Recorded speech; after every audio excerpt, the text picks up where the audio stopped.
Hey guys, what's up? My name is Divyanshu Soni and today I'm going to teach you a very important concept of programming language which is increment and decrement operators. बहुत easy concept है ये, direct question पूछते हैं gate exams में and interviews में।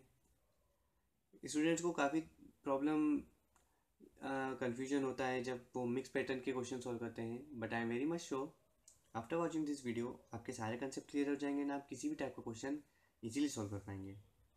आई strongly believe in practical approach. So मेरा target यही रहेगा कि मैं आपको थ्योरेटिकल पोर्शन जल्दी से जल्दी समझा के एग्जांपल्स के थ्रू आपको सारे कंसेप्ट क्लियर कर लूँ, न्यूमेरिकल सॉल्व कर करके आपका कंसेप्ट सारे क्लियर कर लूँ। Okay, now let us start.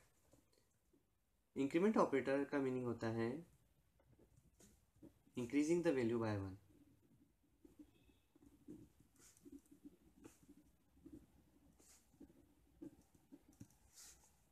Which means value को एक से बढ़ा देना, and it is denoted by plus plus operator. It can be further divided into two parts. First is pre-increment and second is post-increment.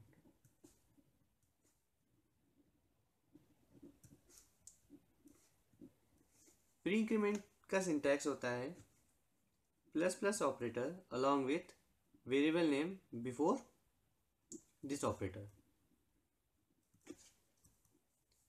As well as post-increment का syntax होता है variable name along with plus plus operator after this variable name.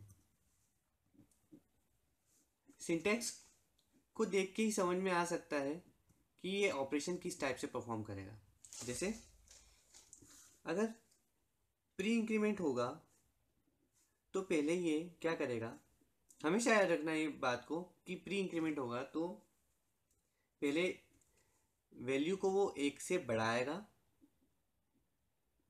फिर value को वो assign कर देगा, यानी पहले इंक्रीज करेगा 1 से फिर वैल्यू को असाइन कर देगा।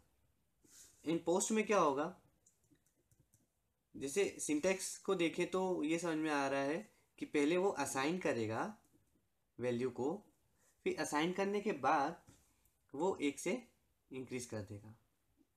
अभी आपको ये कंफ्यूजिंग सा लग रहा होगा कि ये कैसे होगा, बट आप बिल्कुल टेंशन मत लीजिए, जब अपन न्यूमेरिकल सॉल्व करेंगे तो आपके कंसेप्ट पूरे क्लियर हो जाएंगे। डिक्रीमेंट ऑपरेटर को भी देख लेते हैं। डिक्रीमेंट ऑपरेटर का मीनिंग होता है decreasing the value by 1, just opposite to increment operator. Increment operator क्या कर रहा था, वैल्यू को एक से बढ़ा रहा था, ये क्या कर रहा है, वैल्यू को एक से कम कर रहा है, and it is denoted by minus minus operator. इसे भी दो टाइप में डिवाइड कर सकते हैं। First is pre decrement and second is post decrement.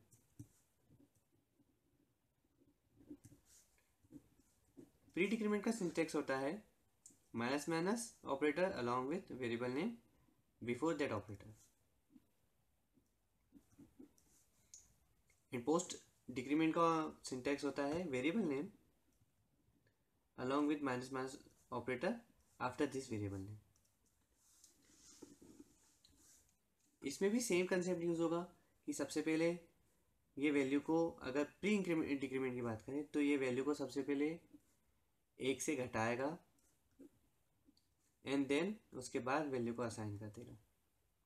और पोस्ट डिक्रीमेंट में भी ये सही सेम काम करेगा जैसे पोस्ट इंक्रीमेंट में काम कर रहा था, कि सबसे पहले ये वैल्यू को असाइन करेगा और फिर एक से घटाएगा आफ्टर असाइनिंग द वैल्यू। अब जब सपोज करिए कि हमें दिया a इक्वल्स टू 1 है सपोज, एंड b वेरिएबल है। अब b इक्वल्स टू मैंने कर दिया प्लस प्लस a, तो प्री ऑपरेटर है तो सबसे पहले क्या करेगा, ये वैल्यू को एक से बढ़ाएगा और फिर वैल्यू असाइन करेगा, यानी a की वैल्यू जो 1 थी मेरे पास ये हो जाएगी अब 2, यानी a की वैल्यू मेरे पास हो गई 2, और अब प्री ऑपरेशन परफॉर्म हो गया, यानी अब ये वैल्यू को असाइन कर देगा b में। तो b की जो वैल्यू हो जाएगी वो भी हो जाएगी 2। अब कंफ्यूजन कहाँ होता है, जैसे ये क्वेश्चन देखिए, a इक्वल्स टू 1 है और b है, b इक्वल्स टू है plus plus a plus a plus plus. आपको समझ में आ रहा है, यहाँ पे प्री इंक्रीमेंट भी है और पोस्ट इंक्रीमेंट भी है। अब स्टूडेंट्स को यहीं पे सबसे ज़्यादा कंफ्यूजन होता है कि सबसे पहले अब क्या करें, परफॉर्म किस चीज़ को करें। तो हमेशा एक बात याद रखिएगा, ऐसे टाइप के क्वेश्चन को सॉल्व करने के लिए एक प्रायोरिटी याद रखना हमेशा कि सबसे पहले प्री ऑपरेशन परफॉर्म होगा।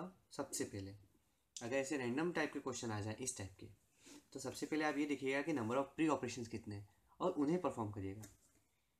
फिर क्या करना, असाइन कर देना वैल्यू, जो भी वैल्यू आए आपकी प्री ऑपरेशन परफॉर्म करने के बाद वो सभी में असाइन कर दीजिएगा। और असाइन करने के बाद जब वैल्यू बी को असाइन हो जाएगी, फिर आप जो बचे हुए पोस्ट ऑपरेशन है उन्हें परफॉर्म करिए। इस कंसेप्ट को याद रखिएगा हमेशा, it is the key to solve any type of problem. अब इस क्वेश्चन को देखते हैं, इसमें एक प्री ऑपरेशन है एंड एक पोस्ट इंक्रीमेंट ऑपरेशन है। तो रूल के अकॉर्डिंग सबसे पहले प्री इंक्रीमेंट में परफॉर्म करता हूँ, यानी ए की वैल्यू जो 1 थी मेरे पास, ए की वैल्यू जो मेरे पास 1 है वो हो गई 2। अब ए की वैल्यू अभी प्रेजेंटली मेरे पास 2 आ चुकी है प्री ऑपरेशन परफॉर्म करने के बाद। प्री ऑपरेशन परफॉर्म हो चुका है, अब वैल्यू असाइन करेंगे, यानी ए की वैल्यू जो 2 है वो यहाँ पे और यहाँ पे असाइन कर देता हूँ, यानी ए की वैल्यू 2 और 2। तो b इक्वल्स टू 2 प्लस 2, यानी b की वैल्यू जो मेरे पास मुझे मिल रही है वो मिल रही है 4। b की वैल्यू तो मुझे असाइन हो गई और b की वैल्यू मुझे मिल चुकी है 4। अब काम अभी खत्म नहीं हुआ है अभी, क्योंकि एक पोस्ट इंक्रीमेंट ऑपरेशन बचा हुआ है। After assigning the value post operation perform करेंगे तो ए की वैल्यू 1 से फिर बढ़ जाएगी और ए की वैल्यू जो फाइनल जो मुझे मिलेगी वो मिलेगी 3। यहाँ पे बच्चे कंफ्यूज हो जाते हैं। तो आई होप आपको अच्छे से समझ में आ गया होगा। अब इसे कुछ क्वेश्चन देख लेते हैं, so you will get a much better clarity about the concept. Okay.